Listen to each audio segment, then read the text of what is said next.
The Moro arc is not only iconic for its introduction of the villain Moro, but finally Majin Buu getting his well-deserved spotlight as well as more information about the Yadrats. It's obviously well known across the anime communities and the internet. In fact, is the very arc that we'll be covering today. Now let's get into it. The Moro arc, otherwise known as the Galactic Patrol Prisoner Saga, begins with a one short page recap of the Broly arc. But then, it's back to training for both Goku and Vegeta, training they do in the Gravity Room. They do talk as they spar, and truthfully, it's really fun to see the dynamic between the two Saiyans. That being said, they are called away by Bulma. She explains that a distress call came from Mr. Satan's detailing that an unknown gang was trying to kidnap Good Buu. Mr. Satan tries to shoot at the kidnappers, which feels hilarious in its rights considering that they are very clearly aliens. A Glock isn't going to do anything. However, both Goku and Vegeta arrive, much to Mr. Satan's relief. They attempt to rescue Buu, but they are subdued by the kidnapper. It's important to note that the alien knows of Goku and Vegeta, but both Saiyans don't know who the alien even is. But I must admit, seeing two powerful Saiyans being taken down by just a stun gun, a futuristic one, yeah, but still a stun gun, feels a bit cheap. It's clearly for plot, but I think something else could have been cooler, especially considering what we learned about Mirrors later. Goku and Vegeta are taken to HQ for the Galactic Patrol, where it's revealed Mirrors, the mysterious alien from before, needs the assistance of the Grand Supreme Kai in order to recapture an escaped prisoner. Jocko is also present, but I'm rather biased to him considering his design reminds me so much of Astro Boy. Anyway, we then flash back to 10 million years ago. Supreme Kai and South Supreme Kai are engaged in a battle with someone powerful enough to send a shower of comets and absorb an entire planet. As in, the very life force of it, the planet ceased to exist.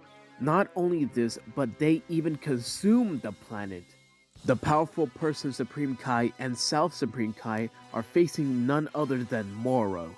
I must admit his entrance is dramatic. I like the theatrical mystics of him. He is introduced in a fight, but it's done in a way that's still impactful. Anyway, this isn't Moro's first rodeo, considering he has destroyed 320 planets, so clearly more than a hobby for him. The situation for Supreme Kai and Supreme Kai of the South appears to be almost hopeless. However, Supreme Kai reveals that he has a technique to steal Moro's magic. This technique will come at a cost though. He'll lose up all his godly power. The risk does pay off. Moro is captured but is so powerful that he couldn't be killed. Therefore, he had a life sentence. He spent 10 million years locked up before recently escaping. In fact, Mirrors mentions in that escaping of Moro has likely regained his magic. It's a bizarre explanation for why they need Buu, but regardless, I do enjoy even flashbacks of him. There is a bit of a problem though. Supreme Kai was absorbed by Majin Buu. Mirrors explains that they need to extract Supreme Kai from Majin Buu. Unfortunately, Buu is still asleep. Poor guy sleeps so soundly that it could be a while before he's up and about, meaning Moro may have more time to eat planets. Goku, being who he is, offers to help and volunteers. Vegeta as well.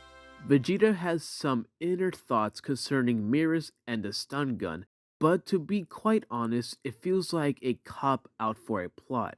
That being said, this won't only be instance of necessity for plot.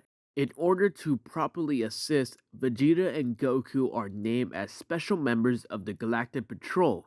Their positions are only temporarily as they lose them once as Moro is recaptured. Afterwards, Mirrors is pulled away because of the Macarine siblings stealing something. Both Goku and Vegeta accompany him to planet Jung. There we see the Macarine siblings in the middle of a train robbery. What exactly are they stealing? Mirrors reveals it to be a blue armor, which is worth a lot of money. I must admit, I really like the designs for the Macarine siblings. They're cartoonish and truthfully reminds me of a bit of the Heaters. They stand out and have a sort of a divine silhouette. Mirrors jump down to confront Pasta, their ringleader. Mirrors tells Pasta to throw over the gun, and he'll oblige. However, it explodes, spreading the train carts. After stopping one of the carts from falling off the track, Mirrors orders Jocko to hold it while he catches up with the Macarine siblings once more. Unfortunately for him, they already begun their getaway.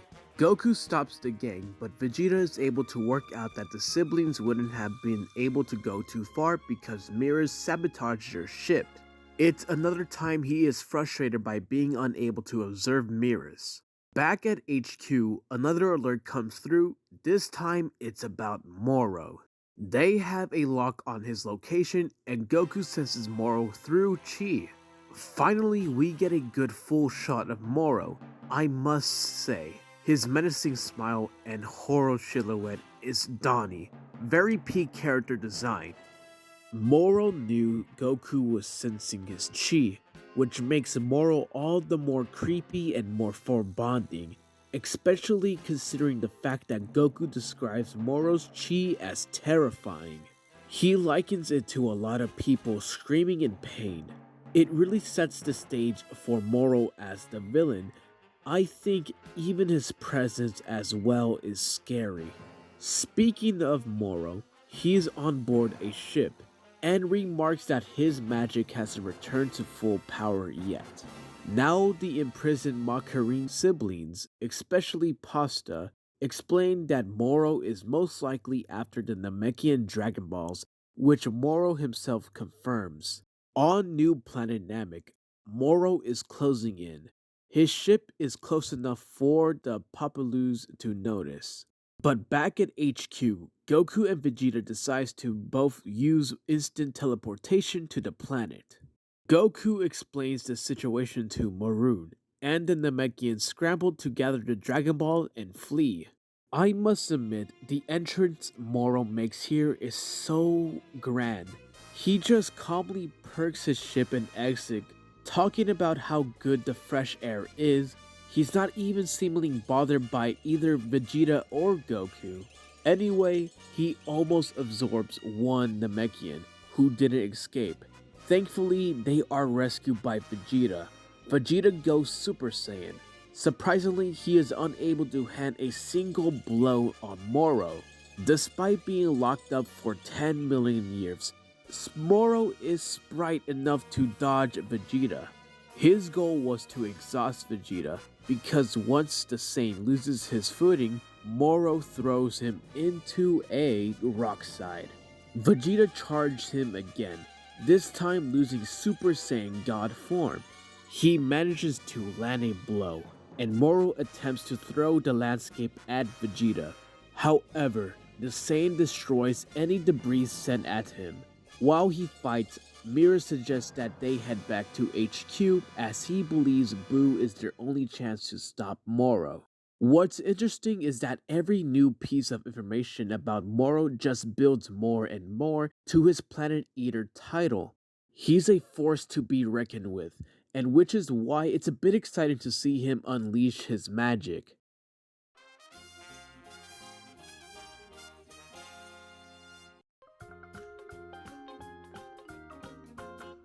Now no longer holding back, Moro unleashes an attack that involves the every energy from the planet he's on. The attack is so powerful enough to knock Vegeta off, killing as Moro relentlessly attacks him with it. Moro even catches Vegeta in the air with his technique. Unsurprisingly, Vegeta frees himself and Moro reveals that he can keep losing the planet's energy until it's used up. Therefore, Vegeta can't simply wear him down.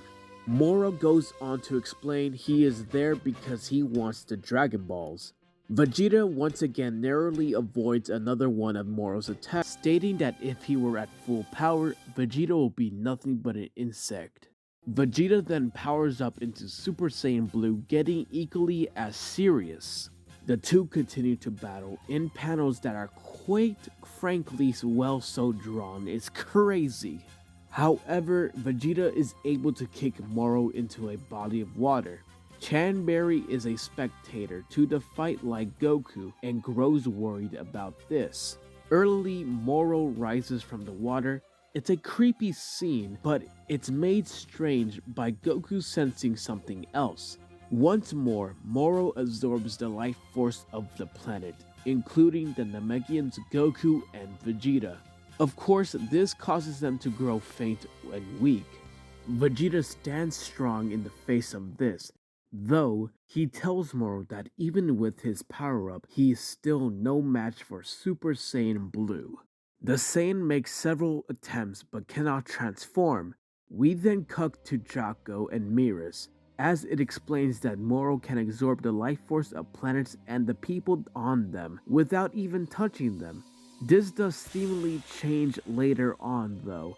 Moro grabs by the weakened Vegeta, literally by his face, and throws him.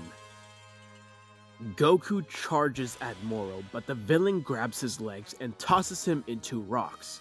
Really, Moro is just toying with them, it seems. He still has this formidable strength despite not being at full power. Goku is then caught by an energy attack by Moro. But suddenly Vegeta reappears and fires off a Gallic gun at Moro, but the wizard simply eats it. The very fact that Moro can consume attacks is foreboding as hell. Meanwhile, on Beerus' planet, he is calmly fishing until Whis tells him that the energy level has dramatically depleted on Namek. This certainly excites the god of destruction, but he ultimately decides not to intervene. Back on planet Namek, Goku finds himself unable to lose instant teleportation. The pair then narrowly dodges another attack by Moro.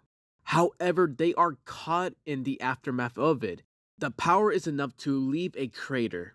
Moro mocks the wounded Saiyan, stating that they are no match for him. He seemingly sucks the very essence out of Goku and Vegeta, having evolved into a more fit, younger form. Chanberry appears, swearing that he isn't going to abandon Moro. In order to appear like the lesser of a traitor, he tells Moro where the other Dragon Balls are, which is within the other Namekians' villages. They leave the near-dead Saiyans, who are then happened upon by Murun and Eska. On Earth, Bulma complains about Goku and Vegeta being gone for a week, and along with Mr. Satan head towards her sister's house in order to lose her communicator. Without much of surprise, we also learn that Buu has finally awakened. I must admit, this arc does a very good job of bringing Majin Buu back to the forefront, especially considering that he was asleep for so long. Not to mention, it's somewhat funny that the first thing that he does once awake is eat. Anyway, Bulma learns where Goku and Vegeta are. Being as strong-headed as she is, she requests a ship. But Jocko immediately says that they're breaking up and that he's out of minutes, hanging up on her. Back on Namek, Vegeta and Goku are being healed by Namekians. However, time has passed since their bout with Moro. Exactly 3 days' time, which Moro has used to attain 3 Dragon Balls, consequently destroying 3 villages. In fact, to no one's surprise, Moro is decimating another village nearby. He shows no mercy to the Namekians, throwing those who oppose him into a literal fire of wall. It's a scene that I really enjoy because it exists in harmony with his Banhoman Exig's face. The Namekians under Muri's village aren't without a plan, though the strongest of their warriors are combining to head to Tuzaburi. It's certainly a last stand against Moro, but it's all they can do because the two saints still need to heal. Regardless, this power is still no match for Moro. He cuts down the combined powers warriors before they can even attack him. It's such a badass moment. Moro literally gives not one damn and kills their strongest without even a second thought. Truly, it lives in my head. Once again on Earth, both Kami and Piccolo sense something is wrong on their home planet. Piccolo even remarks on not being able to feel Goku or Vegeta's chi on Earth, which is more right than they could imagine. Moro has collected every Dragon Ball except one. He knows the final Dragon Ball is where they first landed. Both Goku and Vegeta sense Moro is coming, and Vegeta ponders if Moro can detect the Dragon Balls. They prepare to fight Moro once more, but himself, Moro says the pair will finally die by his hand. Just as the forces of good and evil are just about to clash, Mirrors appears once more. He easily dodges Moro's attacks and is able to entrap him. Then, Majin Buu makes a rather awkward entrance. He has regained his memories, which infuriates Moro enough for him to break the bubble which he was held in. Clearly, some strong beef between the two. They fight. With Buu being able to simply go through the flames Moro creates, and he doesn't have his energy being zapped by the wizard. Buu is overcoming Moro, literally beating him into the ground, but Moro blows off Buu's head. Of course, he sprouts another one out. As mirrors Goku and Vegeta watch, they comment on the fact that Buu now seems stronger, that his peculiar body is working to their advantage. Majin Buu continues on his onslaught against Moro, clearly wounding him in the process. However, the beatdown is paused because Porunga is summoned. This was Chanberry doing, who also kills Mu-Ring. Of course, Chanberry who loses the first wish to heal himself. His second wish is for Moro to return to full power. Granted, Moro did somewhat pressure him telepathically. Before anyone can fully register what happened, Moro uses his newfound strength to appear behind Chanberry and impale him. Truthfully, this was something that was bound to happen from the very first interaction. You just know he's expendable to Moro. Moro then gives his last wish and promptly leaves Goku and the Galactic Patrol. But Buu confirms that Moro is still on the planet, most likely planning to eat the planet. Thankfully, Majin Buu heals both Saiyans. Supreme Kai then takes his place, at least until Moro is defeated.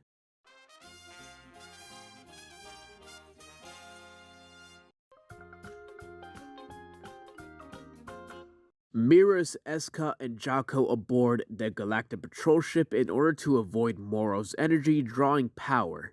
Meanwhile, Supreme Kai, Goku, and Vegeta go to confront Moro. Both Goku and Vegeta have powered up to Super Saiyan Blue. Due to his wish granted, Moro is able to easily avoid their attacks. Supreme Kai takes Moro on alone.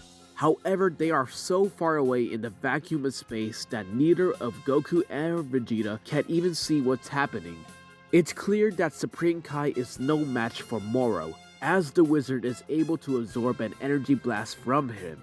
Supreme Kai then threatens to steal Moro's magic away again, but Moro calls it his bluff. Truth be told, he couldn't steal Moro if he wanted to. On the Galactic Patrol ship, Mirrors theorized that Supreme Kai cannot seal away Moro because the Bad Buu may have the god power. Back in his fight with Moro, Supreme Kai realizes when Goku destroyed Kid Buu, it also rendered him unable to lose his god powers, as they were also destroyed. Then Mirrors offers to draw Moro close enough for the Saiyans to fight him. They're both confident that they can defeat the wizard with their Super Saiyan Blue forms.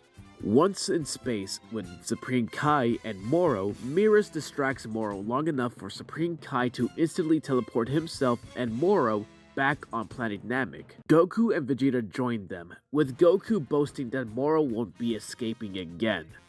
Back into the galactic prison, the doors to every cell disappears. Surely the work of Moro's last wish.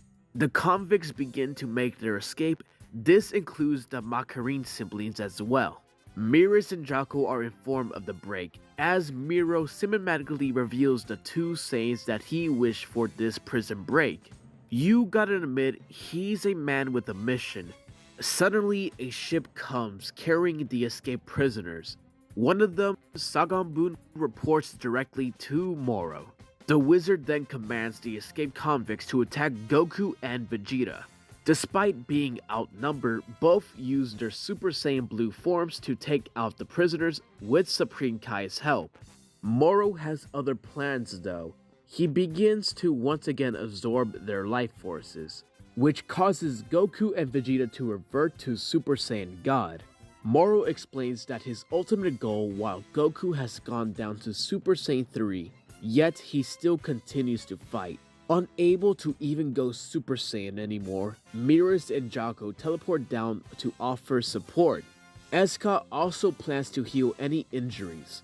Knowing that they can't defeat Moro in the current state, the group decides to retreat back to HQ. Supreme Kai and Eska instantly teleport together. Meanwhile, Goku tries to convince Vegeta to teleport with him and Miras. Vegeta, being a warrior spirit guy and all, demands to stay and flies away from the duo. Vegeta catches up to the ship and commands Ictrio to take him to planet Yardrat. Finally, the time has come for more information about them. Moro absorbs the last of new Namek's essence. Sabangu noticed that the Galactic Patrol is gone, and Moro remarks that he'll let them live for now. But if they stand in his way again, he'll kill them. The wizard then asks Sabangu about any planets with sizable life forces. Of course, Sabangu indulges this information. It's important to note that Moro's appearance has changed once more. He now looks much younger. At HQ, Miras tells the king that they must begin to come up with a strategy. Moro is growing more and more powerful. Beyond that, the way his power is growing will spell total destruction. Now, there is some other bad news. Majin Buu is asleep again. Goku is optimistic that Vegeta has a plan despite the Saiyan not coming with him. Speaking of which, Vegeta plans to learn techniques from the Yardrats to defeat Moro. In the meantime, Moro's henchmen go to different planets causing mayhem and crime. Amongst them is a rather cruel escapee through 7-3 will kill, despite Moro needing people left alive in order to absorb them. However, Miras and the others are informed that Moro's ship is moving too quickly to get a lock on. Goku is somewhat suspicious that Miras is holding back and invites him to spar. Miras accepts, but despite losing Super Saiyan 3, and Super Saiyan God, Goku is unable to land a hit on Miras. Transforming into Super Saiyan God does destroy the room after Goku asks Miras to train with him, and Miras accepts. We then learn that the Macarine siblings are headed to Earth for Blue Armorin, and that Vegeta has finally made it to the Yardrats' home world. Vegeta meets with the Yardrats and learns that their elder was the one who taught Goku instant teleportation. Not only this, but they can create copies of themselves. In fact, instant teleportation, splitting themselves, and gigantic innovation are all abilities they can possess through spiritual control, something Vegeta wants to learn.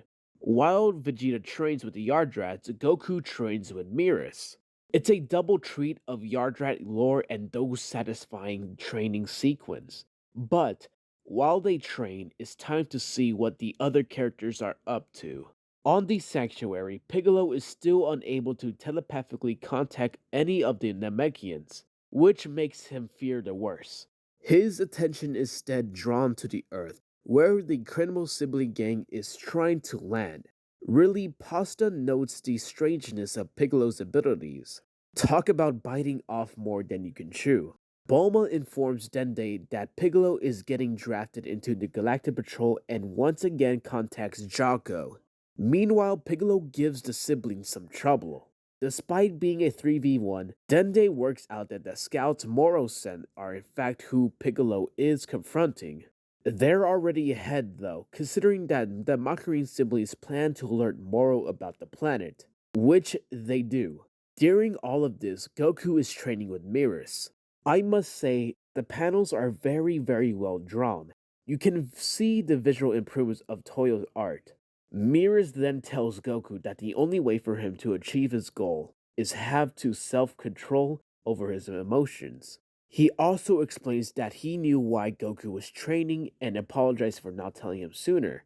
It feels like that he wants to reveal something, but Goku doesn't mind whatever it is. Mirrors wants to stop Moro as well, and that's all that matters. The two then continue their training within the Chamber of Space and Time.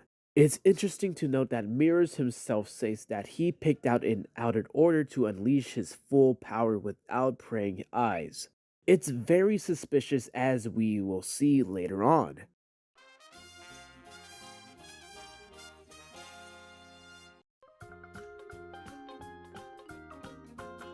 The only warrior drafted besides Piccolo is Krillin. There is a bit of a sweet reunion between Eska and Dende. However, it feels sour once Jocko mentions to Piccolo that they're already the last remaining Namekians. Honestly, this tidbit makes Vegeta's attempt at saving the Namekian his redemption that more meaningful. With some haunting from Jocko, Pasta tells those gathered that the other group from Moro is on their way. This group, Yuba and Shibamorkika, and 7-3. But before he takes off, Jocko explains why it's so bad 7-3 is arriving. He's inorganic, a project of science. This is the very reason perhaps what makes him so dangerous. He's able to copy an abilities just by holding the person's neck. The effect lasts 30 minutes. Conveniently, the villains arrive after this explanation. Shimorika goes on to the kill to siblings, as Moro gives them as traitors. However, Piccolo stops him. 7-3 doesn't take it too kindly to this, copies Piccolo's special beam cannon and fires it right at the Namekian. Piccolo manages to dodge, but the attack still does some damage to the sanctuary. While Piccolo goes after a falling Jocko, Krillin is drawn into a fight with Yuba.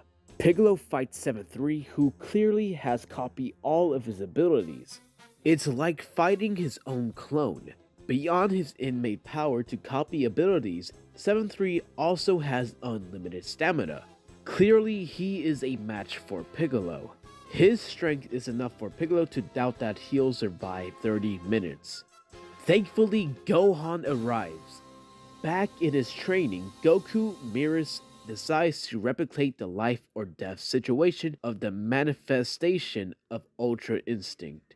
I will say as much as I like the training arc, but it does feel a bit fast for Goku to be attempting to master this form. Gohan goes head to head with 7-3, but 7-3 isn't going to quit so easily. He makes himself bigger, but Gohan is able to field the giant. Really helps that 7-3 is losing the analog of Piccolo's powers, someone Gohan is familiar with. That being said, 7-3 switches up tactics and goes after Gohan's abilities instead. However, Piccolo's stolen powers wear off. Gohan attempts to finish him, but 7-3 loses one of the powers that he has in stock, that of Moro. Jocko then explained 7-3 can store 3 sets of powers at a time. Bad news considering that Moro's magic allows him to literally absorb life forces. From their ship, Moro and Sabango observes the battle. The wizard then decides to let Goku and Vegeta continue their training in order to get more energy from them. Also, he decides for Sabango henchmen to retreat. Jocko's quick thinking earns the group 2 months, which also means Goku will train for 2 months as well. But in the Chamber of Space and Time, this means Goku has 6 months. Elsewhere, Whis and the Grand Priest begin to discuss Mirrors. We have now entered Mirrors' backstory. He is a training angel who was sent to Universe 7. Why? To learn and broaden his perspective. Whis offers to bring him back, which the Grand Priest agrees to. Back on the Yonder's planet, Vegeta has mastered his spirit power better than Goku's, at least according to Elder Paybara. But before Vegeta can learn any techniques, the planet is attacked by Moro's men. Obviously, Vegeta goes to confront them and surprisingly learns that he has only grown stronger since arriving. His strength is enough now that Vegeta can easily knock out 2 men from Moro's gang. In response, Yuzun transforms. His new form isn't spectacular by any means. He resembles a reptile but has grown in size. They battle with Yuzun, actually throwing a building at Vegeta, which the Saiyan effortlessly tosses to the side. Yuzun gloats about Moro's planning to consume the Earth, and seems to escape just before being killed by the hardened building that he has just thrown before. Hearing word about what happened, Moro decides to stock up on more energy, most likely taking the Saiyan's growth into consideration. Meanwhile, Whis appears before Goku and Beerus. Not only this, but he exposes Beerus' angel status. We also learn what happens when an angel breaks their own law. They're eradicated, gone, no trace left. Whis then takes Beerus back with him as he promised.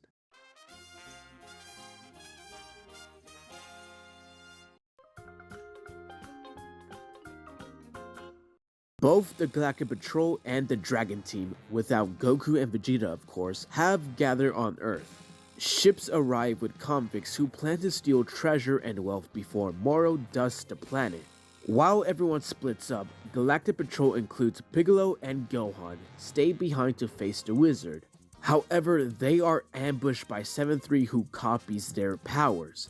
7-3 then shoots off a special beam cannon, but Gohan loses a shield to stop it. Piccolo loses his Light of Death to send it at 7-3, despite losing half of his arm. 7-3 regenerates it and switches to losing Gohan's abilities. Both Gohan and Piccolo work together, but before 7-3 can use Moro's powers, he, along with Shimamura Rika, is kicked in the face. By whom, may you ask? Android 17 and 18. Now with the current state of his minions, Moro decides to go down to Earth by himself. Meanwhile, Vegeta continues to train until the very last moment, and Goku is somewhat lost. At long last, Goku arrives. His first order of business involves by helping put away the escaped convicts. Meanwhile, Moro watches Gohan and Piccolo fight with Sabambo from afar. We then see Goku attack Sabambo so fast neither Piccolo or Gohan can see it. Moro watches as Goku continues to fight the stubborn Sabambo.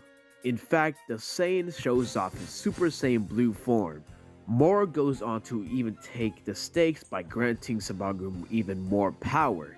Does this guy really need it? Goku beats him just half about to death, and Sabambo just keeps getting back up again. That being said, the power of Sabambo received is too much and he dies from it. Then Goku challenges Moro and unveils his Ultra Instinct sign. Moro comments on Goku's form, stating that that's a divine technique. With this faithful battle now underway, Goku starts off with a barrage of attacks. All Moro can do is block them. Despite Goku mastering Ultra Instinct, the fight cannot be ignored. Completely focused, Goku then charges Moro. Though the wizard isn't stumped forever, he immobilizes Goku and kicks the Saiyan away. While they fight, Goku advises Piccolo and Gohan to retreat. Really, the best option considering how powerful and destructive Moro magic really is. The pair take their fight to the sky at one point, which looks fantastic. I'm not one for aerial combat, but Toyo does an excellent job here. However, both seem equally matched. Most likely realizing this, Moro attempts to absorb Goku's energy. The Saiyan is moving too fast for this. Their fight is being watched by Whis and Beerus on Beerus' planet, with Whis commending Beerus for training Goku so well. Unsurprisingly, Moro powers up again. Considering that this happened before him, it's getting a bit old having these convenient plot points that extends his fight with Goku. Moro's new strength allows him to literally ambush Goku, shocking him out of his form. He then tosses the Saiyan into rocks. Both competitors unleash their full power. The force is enough for their clashing auras to practically take over the scenery. Their fight ramps up intensely, both opponents at their best. Regardless, Miras is concerned for Goku. His stamina is an infinity. Goku doesn't seem to make enough leadways against Moro, though he knocks the wizard around, but Moro continuously gets up. Elsewhere, Vegeta asks the Yardrat's elder to teach him instant teleportation in order for him to get to Goku and Moro. Granted, it would be a good time for Vegeta to show up as Goku begins to show signs of slowing down. And yet, Goku continues to push himself. Miras and Whis continue to watch, and Whis has to remind Miras once more that they cannot intervene. The creation and destruction of planets is normal. It's a cycle. That being said, Goku has now lost his Ultra Instinct aura. Suddenly, both Android 17 and 18 rejoin the fight. Vegeta is also on his way, considering that he has now mastered instant teleportation. Once on Earth, Vegeta challenges Moro. He transforms into Super Saiyan God evolution.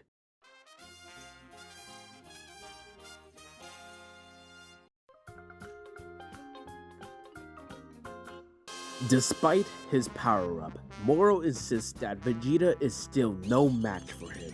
In fact, he kicks Vegeta away like he's nothing. Moro's magic has truly become center stage for this bout. Nonetheless, Vegeta doesn't give up, even if Moro slams him face first into the ground. From Vegeta himself, we learned that his new ability is Force Spirit Fission.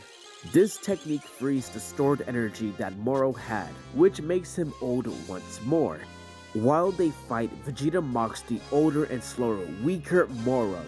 It's important to note that in losing the Force Spirit Fission ability, Vegeta has resurrected an unknown number of Namekians, truly living up to the redemption he so badly wanted. Vegeta prepares to kill Moro, but the wizard still has some magic up his sleeves. With his back against the wall, Moro absorbs 7-3. This once again changes his appearance for the 10th time. I must admit, like I said before, it still feels convenient for the plot somehow, not to mention this design feels like too much of a callback to Cell. Powered up beyond belief, Moro grabs the frenzied Vegeta and copies his abilities. He then beats the tired Saiyan without mercy, even going as far to fire a Big Bang attack at Vegeta. Seeing the Dard Strats Earth's warriors are facing, Dende flies down to heal them, which would be rather helpful considering Goku gets impaled through the chest by Moro. It's a rather horrific thing, if not versatile moment. This very action sets the tone for how bad things are going to get. In fact, Moro is able to concern the plan Dende has. At every turn, the heroes are getting absolutely the worst luck. Even Piccolo takes heavy damage from Moro. Thankfully, Miras shows up. It appears he has found a loophole in Angel Law, confirming that he is there to finish up Goku's training. While Miras fights, Dende heals Goku and everyone else. Once awakened, Goku heads off to Moro and Miras again. He joins Miras, telling him to stand down. Goku then powers up to once again fight Moro. To even the fight, Miras destroys the weird orbs on Moro's hand. Not only this, but he shatters Moro's head gem and promptly disappears as Whis foretold. With newfound resolve, he tells Moro that it is now his job to defeat him. Finally, Goku unleashes Ultra Instinct Perfect. Though as cool as it is, I must admit it's a bit of a downfall for Goku to master it so quickly. Anyhow, Moro is terrified of his new Goku form. It's the first time he's seemingly out of his element. Moro attacks Goku with a barrage, but in this form, Goku easily outclasses him. He dodges the wizard's hits like they're nothing. Truly, Goku has fulfilled the requirement of acting totally on instinct. Unfortunately, getting whooped by Goku only fuels Moro more. He pushes himself even more. Oddly enough, Goku decides to continue fighting Moro as a human, not as a Galactic Patrol officer.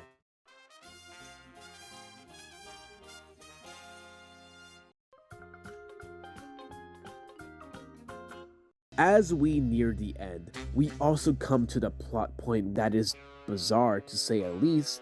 Despite Moro being this big bad, this literal planet eater, Goku offers a sensu bean to him. He tells Moro to eat them to get his stamina back and go back to a prison. All this if Goku spares him. But Moro is still a scumbag, so he attacks Goku right after eating the sensu bean.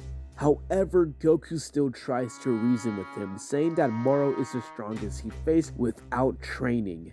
Just imagine how strong Moro could be if he did train. He even offers to fight Moro again if he does. Still desperate, Moro attaches the arm that had Mirror's powers. He then places the gem on his forehead, completing his powers of Mirror's. The two clash, the force of which causes an explosion. They then fight in the air. However, the angel power within Moro may be too much for his own body. He puffs up with such an unnatural manner. Just as Goku is about to finish him off, Moro merges with the planet. Due to his fusion, Moro begins to absorb the life force on the planet Earth. Goku takes on a now planetary Moro. However, Whis offers up a possible solution. The plan? Shatter Moro's forehead crystal, which would defeat him. This isn't a feat easily done though. Goku makes it almost to the gem but is ensnared by Moro. However, everyone begins to send their chi to Goku as he is having his energy drained by Moro.